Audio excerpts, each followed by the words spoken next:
back to another market closing live stream. Elon Musk just bought Twitter. The board issued a statement that they made a deliberative analysis and found that Elon Musk's offer was a substantial cash premium and the best offer that they could potentially get together. Now, this is no surprise that if somebody makes you a best and final offer, the only reason you would actually take it is if you couldn't raise any money or any more money from anyone else. This is no surprise because the valuation for Twitter is right now absolutely absurd, especially when you compare it to the other companies. First of all, the company that Twitter hired to help them determine if this was a fair deal was first Goldman Sachs. Goldman Sachs has a $30 price target on Twitter, and Elon Musk was paying $54.20 for it, $54.20. Then they hired JP Morgan, who also has a substantially lower price target than $54.20 for Twitter. And then, if you just look at the PE ratios of some other companies, you realize that, holy moly, 54.20 is quite a pretty penny for Twitter. Consider this. Netflix is selling for 18.9 times 2022 expected earnings per share. That means you're paying about $19 times earnings for every single share of Netflix at $207. Facebook, you're paying just 13.6 times 2022 earnings per share for Facebook at 185. Twitter, you're paying 75.2 times for. Yeah, and that is not a typo. Let that sink in for a second. I didn't make a mistake on that. Twitter is literally selling for 75.2 times 2022 earnings. That's because projected earnings are 72 cents. So if you divide 54.20 by 72 cents, you get 75.2 times 2022 earnings. Guess what that means? That actually makes Tesla a cheaper stock to invest in than Twitter. That goes to show you how much Elon Musk is overpaying for Twitter. But is it really an overpayment? See, if some other random company bought Twitter probably wouldn't change much. We'd have this constant struggle of, well, we got to make sure the advertisers are happy, therefore we have to moderate content on Twitter, which is obviously, to some degree, a restriction of free speech. And of course, we all realize that there should be some things that are protected and not on Twitter, but we're tired of those backroom censorships that demote political speech and actually demotivate political speech from happening in the first place. This is really, really bad because even just demotivating people from being able to speak is censorship. So, with Elon purchasing Twitter, even though he is paying a pretty fat penny for this company that is not worth $54.20, he alone could actually make it fit that valuation because of the change that he can bring, which really probably nobody else can. And so this is actually, in my opinion, a moment to celebrate. This is a moment where you literally have one of the most brilliant minds in the world, the richest person in the world, which that part doesn't matter so much. I prefer to say the most brilliant mind in the world, buying Twitter for about $44 billion to help bring open source, artificial intelligence, and moderation to America and to global free speech. This is great. Like, congrats, humanity. This is awesome. Now, it's also worth noting that the CEO of Twitter will be holding a meeting in about an hour and 22 minutes to address employees. I imagine that there's some stress from Twitter employees, but given that most people over at tech companies are at least to some degree compensated in shares, I really don't think Twitter employees have much to be concerned about. Worst case scenario, you get a nice severance package, you pack your bags, or you've already packed your bags because you're working from home anyway, and see you later. Like, you find a new job. It's not just like it's possible. We got a really tight labor market. So even if Elon comes in and fires 50% of people, which I don't know that he really wants to be, come across as that kind of corporate style raider, but just saying, even if that happens, hey, you got a great buyout on the shares, you probably get a great compensation package on the way out anyway.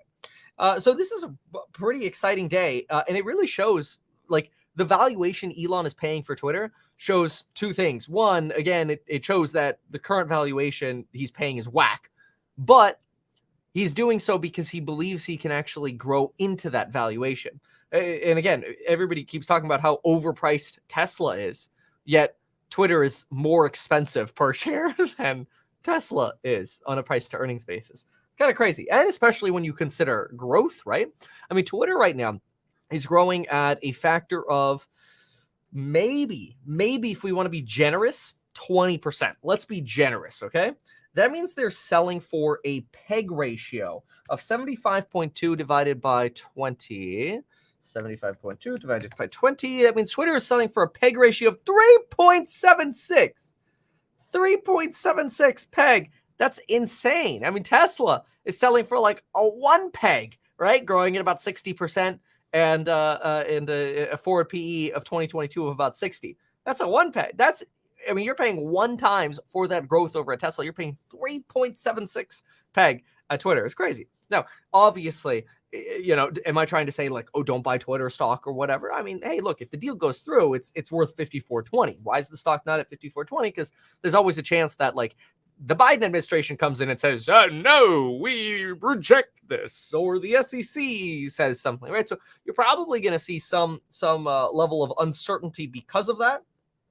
I think that's why right now, if we take a peeky doodle over here at Twitter, you can see it's trading for about $52, just under $52. So you're leaving about that 2% wiggle room in there for the, oh crap, what if this doesn't happen? So if we go 52 divided by 54.20, that's leaving, it's about 4% is what's being left in there. So best case scenario, it's 4%. Worst case scenario, the deal collapses. SEC comes in and says, no thanks. Biden comes in and says, no, I don't know, something crazy happened. And the thing goes back to $35, right? So not sure the downside risk is worth the upside of 4%. Keep that in mind. Now, again, I do want to make this crystal clear that when you are in a negotiation, the only reason you would ever take somebody's best and final offer is if you're like, yep, that really is the best offer we're going to get.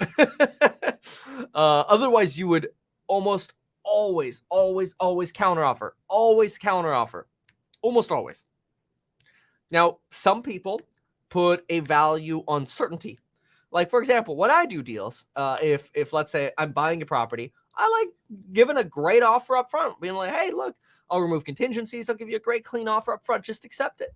And I do that same thing if I'm a seller. If somebody comes in and writes a really clean offer on a deal, I don't need to play the massive back and forth game. I respect that.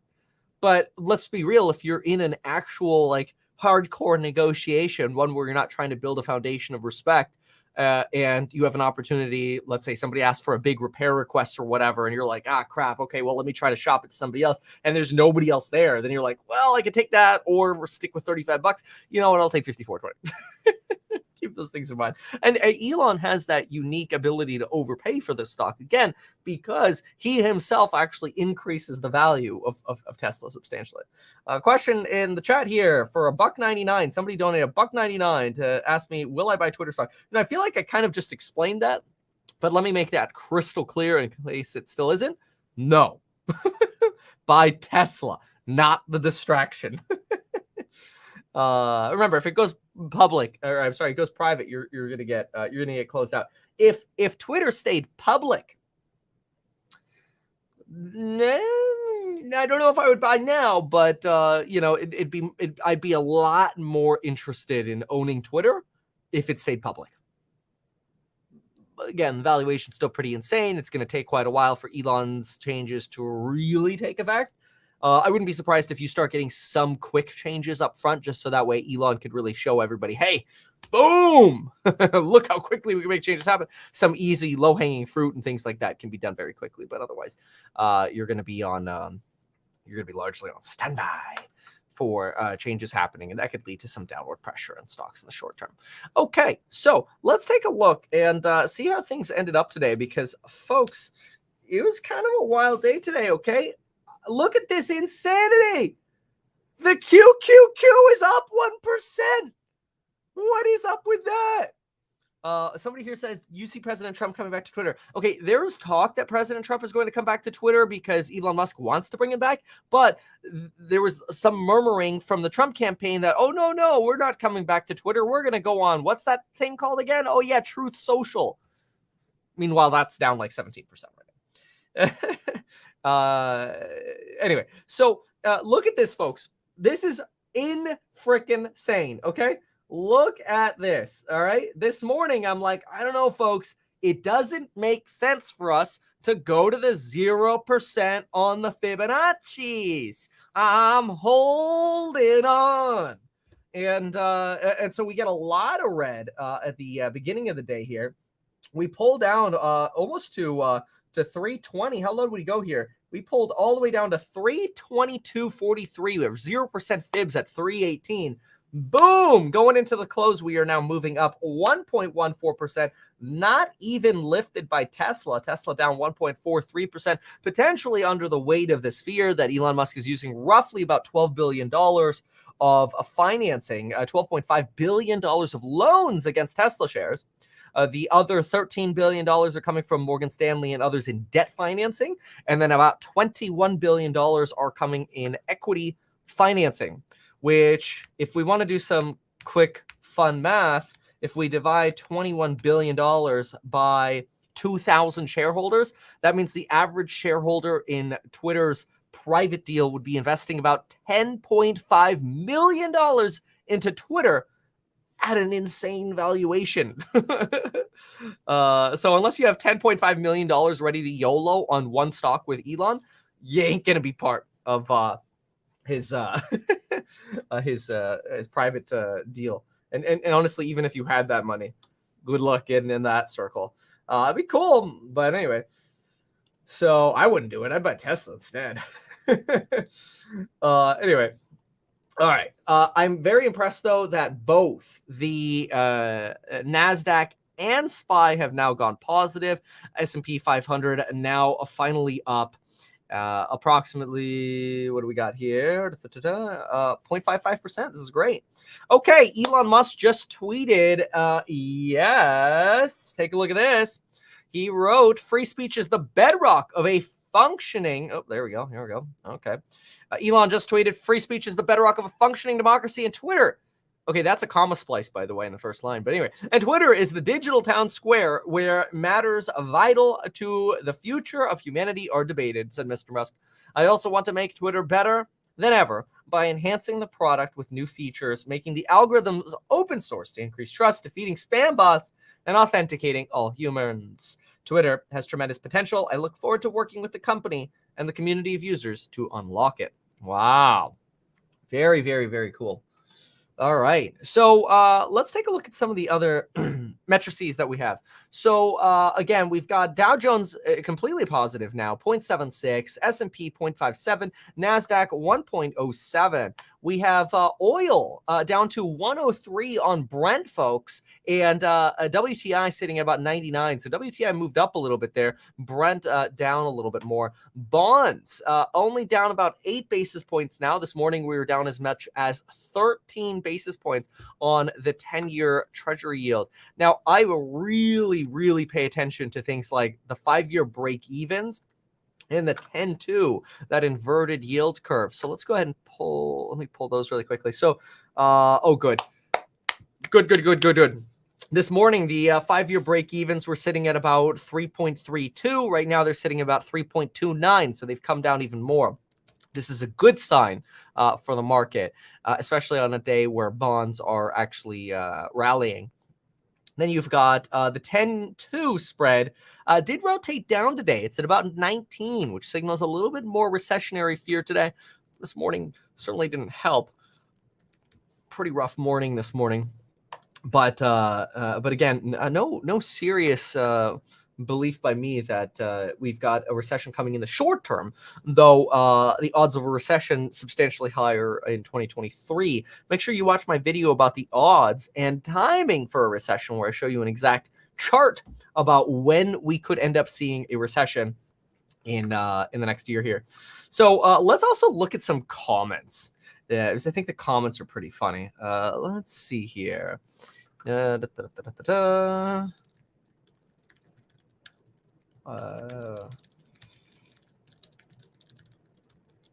Okay, so through me. Oh yeah, okay.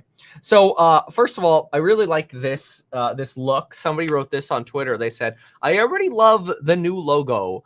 Hashtag rip Twitter. Now the rip Twitter thing is a pretty sarcastic thing by a lot of folks who are pretty negative about the Elon acquisition. But anyway, I like the Tesla logo as the T. Obviously, it's a joke, but it's still kind of interesting. Let's see what else we. Where are the other ones? Well, where'd they all go? Hold on, I got a bunch of these. There's so many funny things here. Okay. Well, some of them are funny. Some of them are just stupid. I'll just take a second here. You know what we'll do? We'll hop on over to Sarah just for a moment. Let's listen to Sarah while I fix this. Investors getting a good deal here? Yes. I think so. Again, I think Twitter is in the middle of a transition that's going to take a long time. I feel near term, I think macro and micro headwinds on Twitter are just going to amplify the weakness here. So I think it's a very good deal for investors. It remains to be seen what happens longer term with Twitter. What can Musk do and what is he willing to do is a big question. But near term, I think it's a very good deal for investors. Igal, do you agree? Yeah, I agree with that sentiment. All right, these people are boring. Jeez, come on, man. They got to get some more entertaining people on here, man. Come on, what's up with this? Okay, let's take a look at this. So, Daily Caller says, quote, "I'm leaving Twitter," end quote, is the new "I'm moving to Canada," which is a reference to Donald Trump winning the election and people being frustrated and saying, that's it. If Trump wins, I'm moving to Canada. Of course, probably nobody actually did. Take a look at this one. This is clearly a joke here, but Matthew on Twitter writes, "I'm leaving Twitter for CNN Plus." The irony, of course, of that is that CNN Plus just shut down. Whole Mars blog. If you like anything Tesla, make sure to follow Whole Mars blog on Twitter. Just be careful if you have notifications on, you'll get notifications all day long. And I do when I like him. But anyway, hater, if Elon buys Twitter, I'm leaving. Me, finally.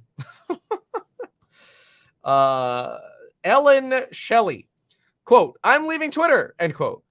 Response, "Okay, see you in 30 minutes. The Karens, "That's it, I quit." Darren Grimes, "If Elon Musk's purchase of Twitter leads to those that are pro-censorship on the platform leaving it, I say that's a win-win for Twitter." Here we go. Okay, this guy used to work for CNN, all right? He used to work for CNN, and guess what this CNN guy has to say? Quote, "Not sure I'm interested in Twitter if Elon Musk owns it." Okay, this has like 64,000 likes. It's insane. This helped lead to Twitter, and this whole debacle go trending. It's like, my goodness, take your crap and leave. The first reply here is Sherry, and her first reply is, or the first reply here with the most likes that auto-populated is, "We be deleting my account." Obviously, will be here, but this is her account. Oh no.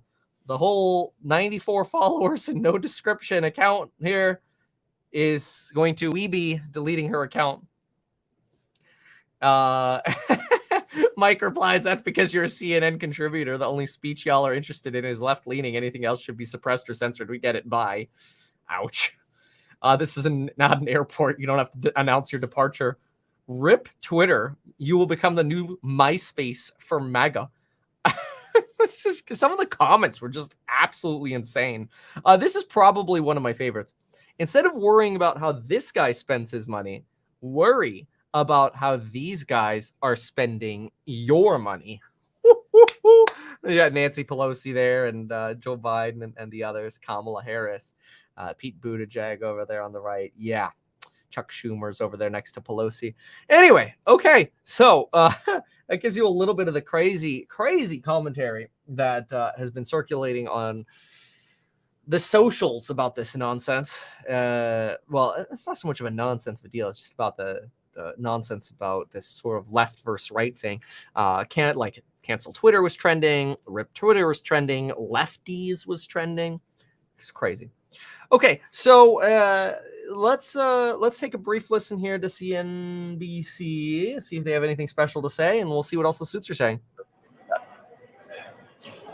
I wonder. Okay, they're literally saying nothing. All right, so anyway, then I'll keep talking. If Canadian companies come through with profit spikes that analysts expect, then it could provide a much-needed boost to beleaguered shares.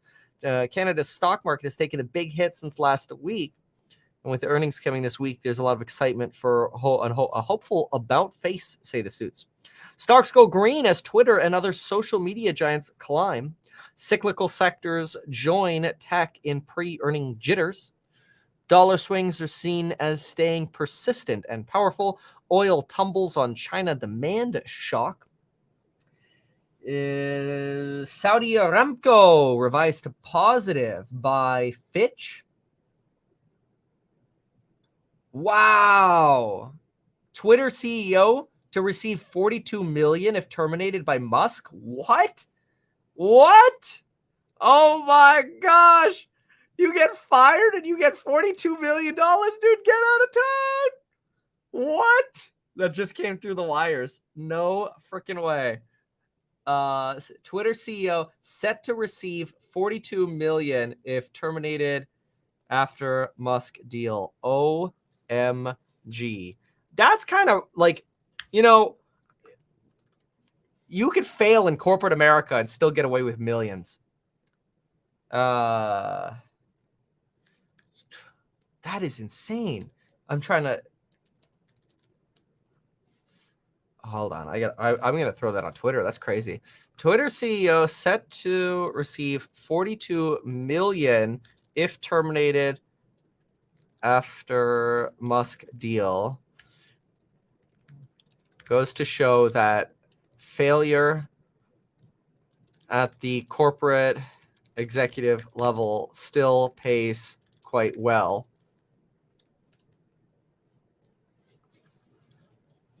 Wow. That is really insane.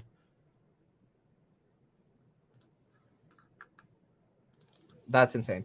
Golden parachutes. Yeah, no kidding. Ross called it and said Parag was planning his retirement last night. Yeah. Ross, funny. He's going to try to get himself fired. Yeah, no kidding. Do you think it's a coincidence that this happened right before Twitter crap earnings on Thursday? No.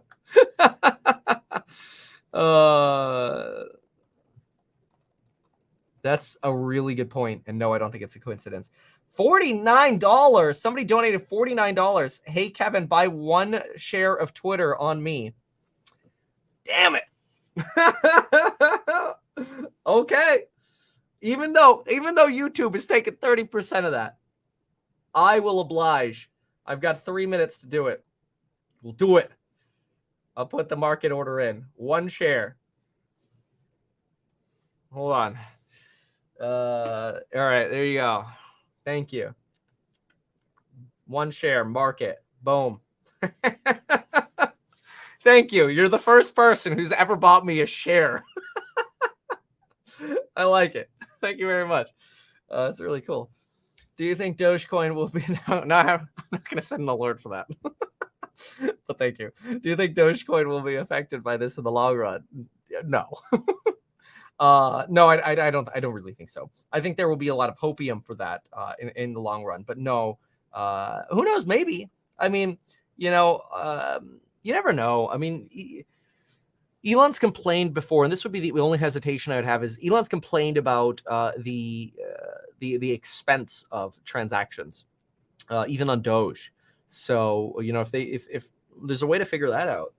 I'm not an 100% Doge expert here, but I have seen his complaints on this, and so I wonder if that can be solved.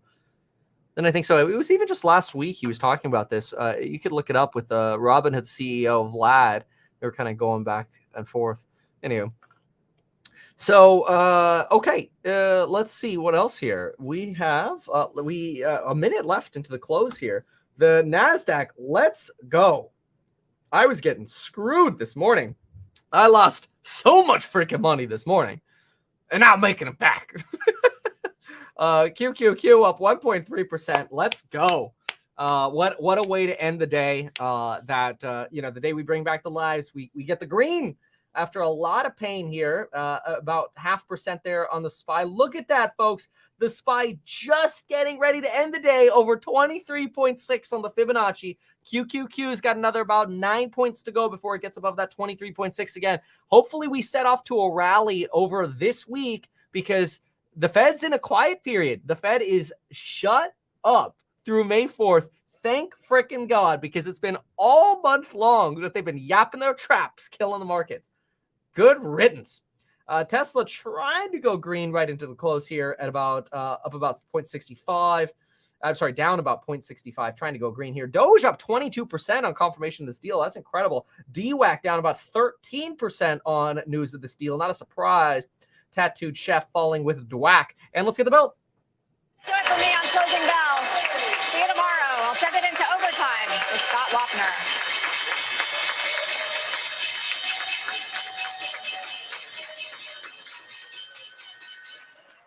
Okay, this is really interesting. Look at this. You've actually got some risk on trades starting to move again. I find this really interesting. Take a look at it. Snowflake and Lemonade, 7.3%. That's a little bit of a sign of a risk on trade again. That's really, really incredible. You've got Meta Materials, which is a complete momentum memer. That's up 6.4%. And if you're offended by that, you got your head up your butt because it's obvious. Whoa, Trade Desk 6% on potentially that the advertising implications for social media here. Very, very cool. Then you've got Monday.com, another one, massively volatile and up 5.7%. That's incredible. Twitter ending the day up 5.64%. It's kind of where it's been all day. It's been closer to 4%. So it got a little 1.5% boost there after we had the final confirmation. Roku advertising plays 4% here. I wonder if Google's moving on this. And then we'll have to see if we got earnings today. Google up 3% today. Wow. Look, if you need a place to park cash, hashtag not financial advice, Google's not horrible right now. In fact, let me look at the valuation of Google because we're under $2,500 per share at Google. And I really believe that as companies get run into challenges selling their stuff, before they experience deflation, they're going to spend a lot more money on advertising. Google is a company that brings about 33% to the bottom freaking line. I mean, this is a high margin business. They've got EPS projected of 125, rounding slightly, for 2022. 2453 divided by, I'll do it exactly, EPS projected 124.85. Wow, okay, that's trading for about 19.64 times earnings. For a company that's projected to be actually flat with growth for 2022. That's interesting. But then move back to about 17 to 15% growth, maybe an average of about, I'd say, 15% growth. That's relatively close to a 1.25 peg. That's not bad. So yeah, 19 times for Goog. For Goog, about 1.25 peg. Very interesting. Okay, so that's pay or Goog. Okay, Tesla almost back over 1,000 there in the after hours. It did end up going negative by about 0.7% today. But this risk on move that we saw in the last few hours of the day over here, these figures right here, not just so much the Doge, but I'm really looking at, look at that Rocket. Are you kidding me? Rocket Mortgage. Lemonade, Snowflake, Moderna, Microvision. Come on, man. Upstart. These are trader stocks and momentum stocks that are moving here. This is a sign that maybe, no guarantees, we could have the start of a little bit of a risk-on phase here, which really doesn't surprise me because, I mean, look at this trash. You go to the day chart again on the QQQ. We have almost completely retraced back to zero. Not quite, because things just ain't as bad as they were when we done those 3 bounces. They're actually substantially better. We are way oversold, in my opinion. But hey, your opinion and what actually happens don't necessarily have to align. Okay, we have Whirlpool earnings on deck. Whirlpool is a big deal for durables. We expect durable spending to go down. This has also potentially been priced in, though, for the market. Markets have been expecting that durable sales will rotate down as people spend less money on things like dishwashers, washing machines, because they've already bought them. They know that demand has been pulled forward. That's probably the biggest and most interesting set of earnings that we have today. In my opinion, I'm not too familiar with some of the other ones. Packaging Corporation, that one reports later in the day. Anyway, we're expecting Whirlpool in about 30 seconds right now.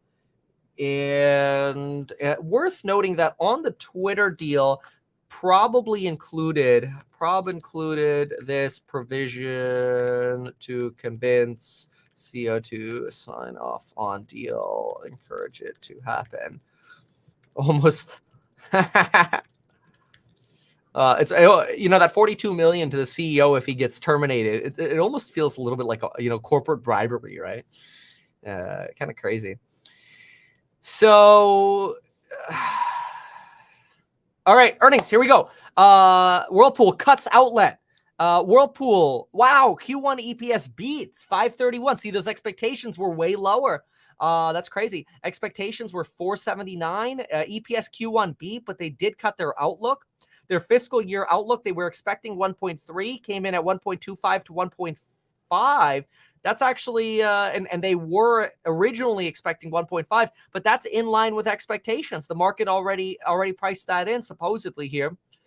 Fiscal year EPS to be $24 to $26. They were originally expecting 27. The market was expecting 25.99. That is a miss by about $1 on full year EPS. So full year EPS being down by $1. EPS of $26. I mean, $1 into 2025. That's about a 4% miss on guide.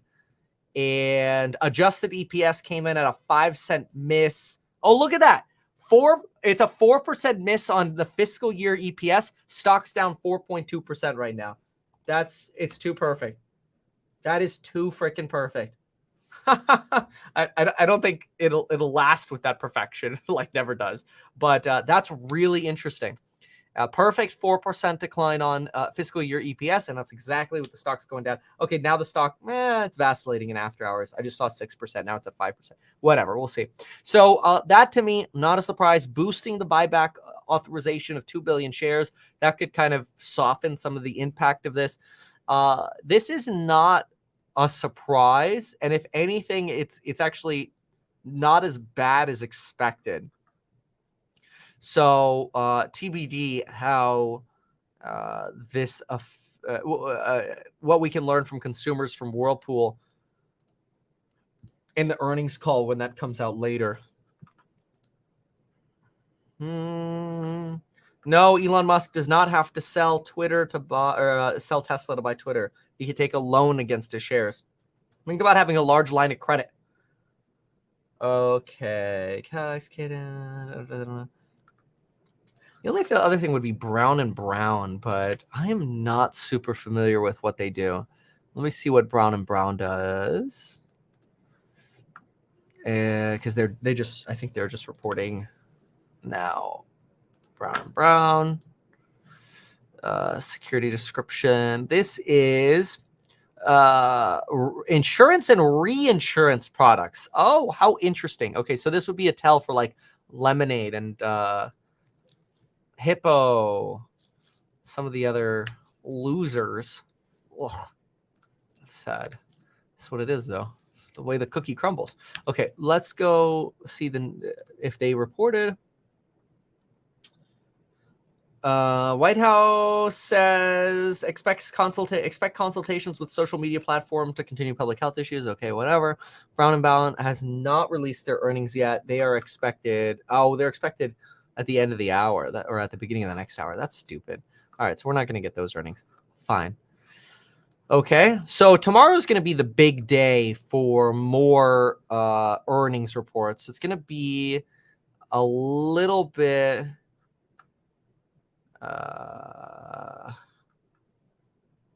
Let's see. It's going to be a little slow here. Let me go look at T Live, see if we can get a little bit more from the suits. HSBC tonight. Okay, that could be interesting. UBS. That'll be later as well. A lot of these tonight, so that's not super fun. Okay, fine. We could do an Intel report, see what else is going on. Okay, so, we were just talking about this regarding Google. And what do we got here?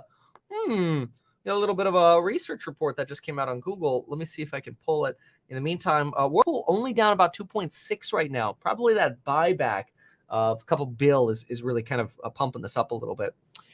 Okay, so what is this? I can't show this, but I can, once it loads, let's see here.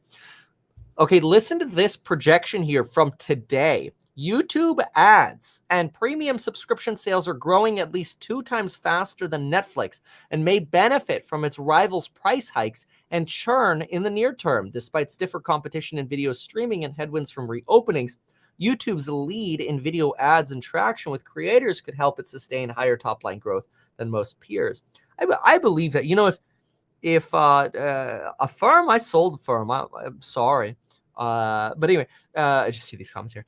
So YouTube is, if YouTube were a separate company, I would be so much more enthused about owning more Google, honestly. But it's not. It's, you know, but YouTube could end up being one of the most, you know, one of the largest parts within Google, which is kind of crazy.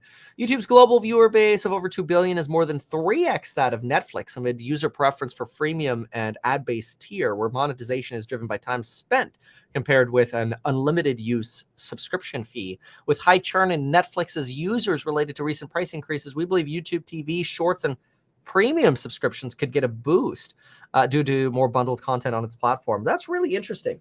Speaking of, if you ever want to get like YouTube Premium or something like that, or really if you ever want to spend money at all and you want to build your credit while spending money, but you don't want to get a credit card because you don't want to go into debt, make sure to check out Extra. Go to metkevin.com/extra via the link down below, and you can sign up for the Extra debit card, which links to your existing financial accounts. And essentially, when you spend money on this, they spy you the money over a business night. And that way they can report it to credit bureaus as being paid off debt, even though you didn't actually have a credit card because you're just spending money that you have. So if that sounds like something that's interesting to you and you want to help build your credit, especially if you want to get into real estate before the real estate market potentially gives us some opportunities, metkevin.com/extra to learn more about the Extra debit card. They're a sponsor for today, so thank you so much to them. Okay, so creator base saves upfront content costs. Oh, that's an interesting argument.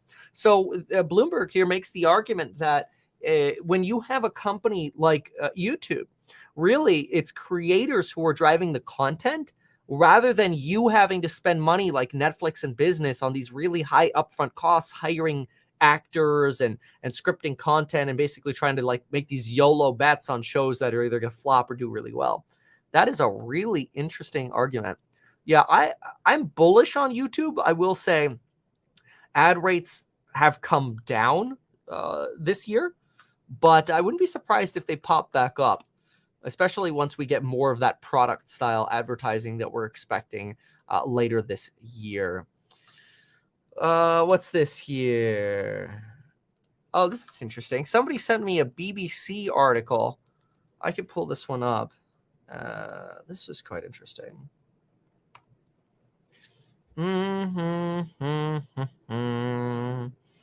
Okay. So, here we go. So these grocery stores cut prices as supermarkets fight for customers. This is interesting. This is in the United Kingdom.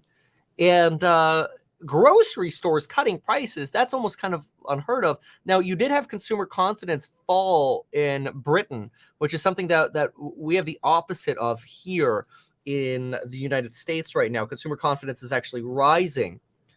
Quite interesting. But supermarkets have been losing customers to discounters such as Aldi. Wow, that's interesting. And so they're cutting prices to try to bring people back. That actually is a little bit of a red flag to, like, let's say Amazon's Whole Foods, right? That is very interesting. All right. So thank you to the person who sent that to me on Twitter. Yeah, there are 2 ways you could send me stuff. One way is don't DM me on Instagram. I'd like rarely check that. But you could DM me on Twitter at RealMeatKevin. Or you can, I don't know, that one's just easier to use. The Twitter one, the Instagram one lags all the time. It's really annoying.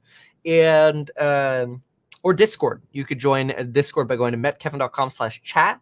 There's a free section, doesn't cost you anything, and you could tag me there at MeatKevin if you ever see an interesting article or anything. So super cool. Okay, let's see what else. As the suits are saying, Qualcomm. Oh yeah, Qualcomm's coming up this week, not today though. No decision yet on the Rust shooting case files in New Mexico, per sheriff. Okay.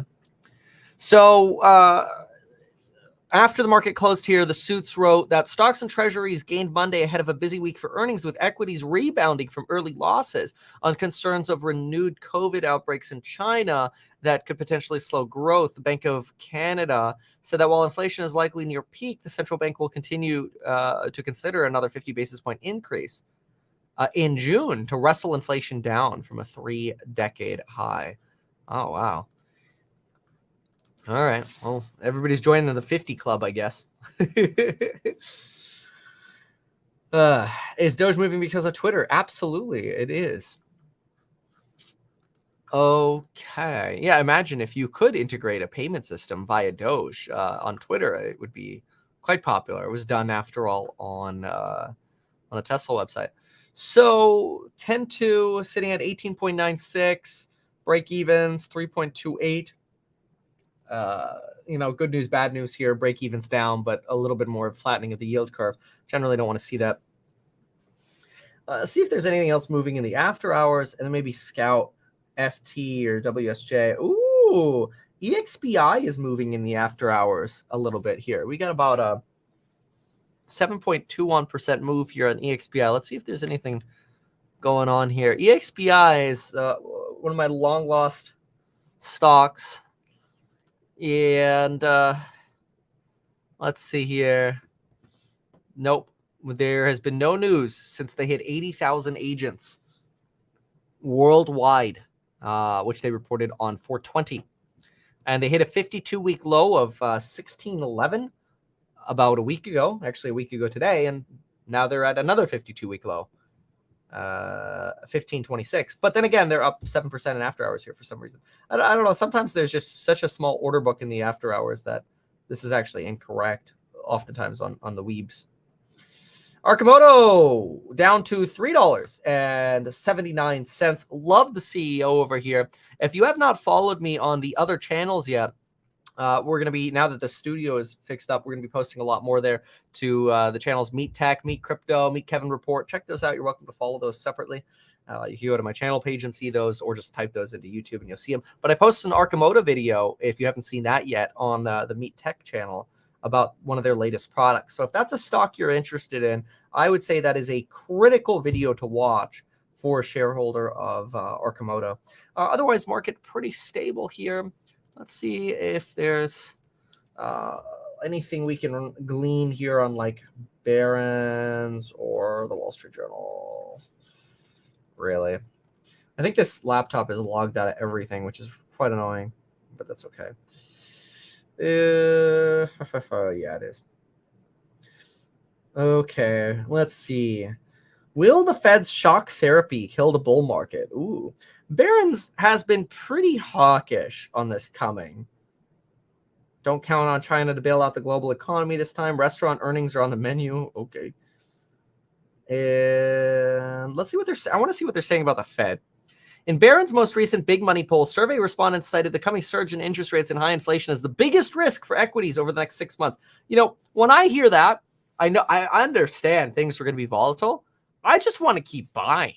Like for me, I just want to own more quantity of my faves.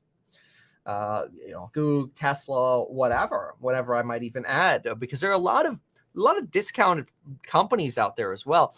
Like I hate to say it, but maybe I don't hate to say it, but well, no, I hate to say it. Redfin is down to like March of 2022 lows.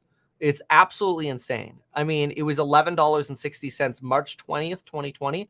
It's $13 right now. Like, how crazy is that? Now, you have to be careful because a good chunk of their business is also in purchasing homes. And if the market slows down, that could be an oopsie doopsies. Fed Chair Jay Powell recently conceded a slow goat approach likely won't happen. Instead, they'll move a little more quickly up front, right? Frog that's boiling in a boiling pot of water. Equities may soon start to sweat from the heat of further increases. Ooh. I don't know, man. I think a lot of this is now this sort of like more rapid approach has gotten priced in over the last few days here. And again, I think it's really difficult for us to fall under 0% on fibs. Oh, but then again, I thought it would be difficult to fall under 3.6, and we broke through that over the last couple of days. So we'll see. Redfin, Kevin, buy it out. Buy it out. Yeah, that is a $1.46 billion company. They got to stop doing flips. They would be really smart to be a little bit more aggressive with their expansion of their real estate service, because I think their service is actually not terrible, but and I don't think they market it as well as they could. So let's see here. Anyway, okay, good. So I think that roughly covers the news. Let's do one more look at the Doomberg here. So Elon lands deal. Rumbling in options market is the sound of traders rushing to hedge. Trump's old megaphone beckons with Twitter abuzz over a comeback. Ooh. Stocks rebound ahead of tech earnings. Twitter locks down product changes after agreeing to Musk bid. Isn't that what Elon outlined, the product changes? Let's see here. For now, Twitter won't allow product updates unless they're business critical. Okay, so basically, product changes will require approval from the vice president. Twitter imposed the temporary ban to keep employees who may be miffed about the deal from going rogue. Oh, that's funny. So in other words, to try to relax and the panicking employees, they're like, don't worry. We will not allow any changes at all to the platform. Product changes are frozen. A temporary ban has been imposed to prevent employees from going, quote, rogue. Oh my gosh. Let's see here. Musk obviously has tweeted his ideas for the platform. Blah, blah, blah. Yeah, okay, interesting. Very interesting.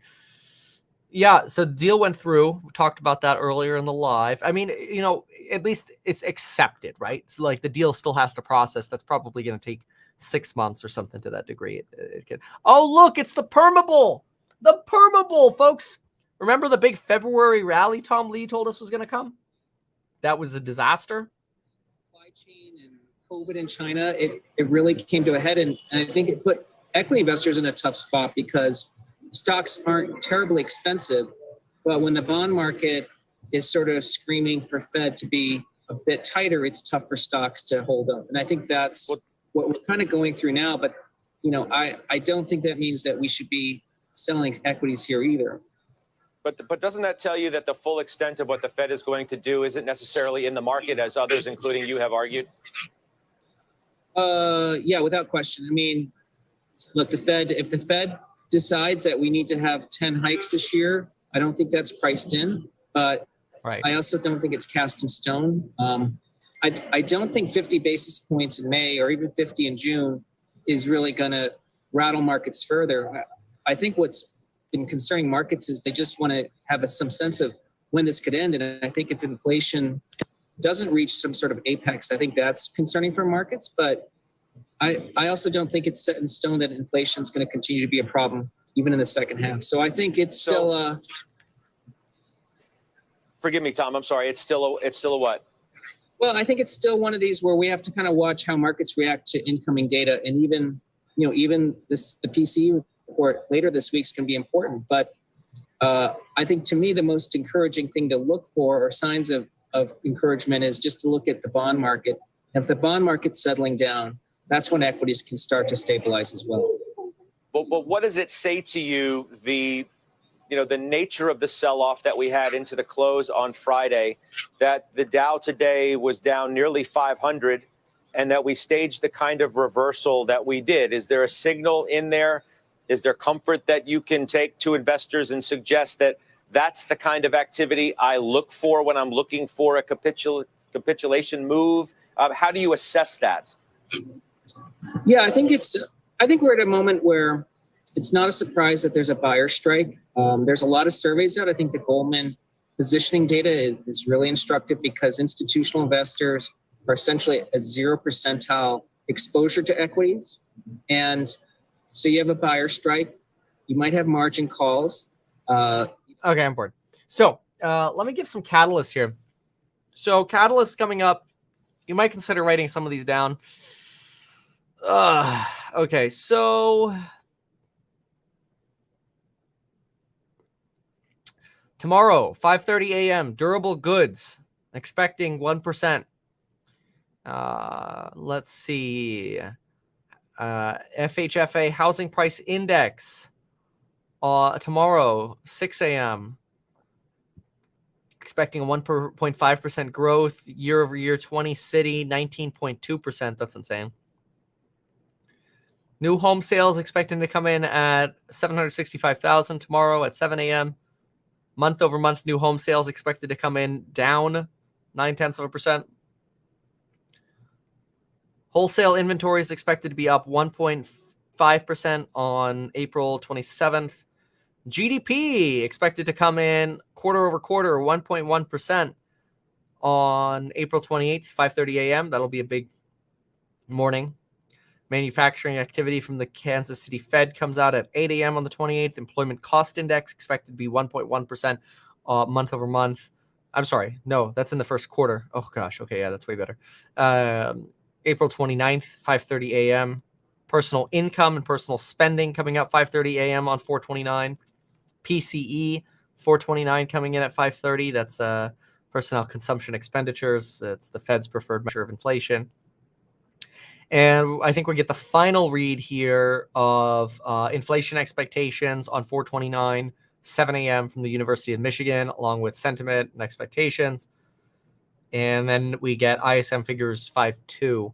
And then, of course, we go into the larger catalysts like employment data next Friday, FOMC, the CPI, Russia's Victory Day. There are going to be some big old updates coming. Kevin, I spend more time with you here than with my girlfriend, and now she left me. She will regret that when Tesla hits 5K. I'm sorry, but let's go to 5K together. Jeez, I don't know what to say. Okay. Well, I think that about does it. I think we covered the news. So there you have it. Make sure to check out Extra by going to metkevin.com/extra. Thanks so much for being here. Leave a comment if you enjoyed it. And same thing I said this morning. If you're a hater and a loser, don't understand why you're taking all the info and you're here. Goodbye.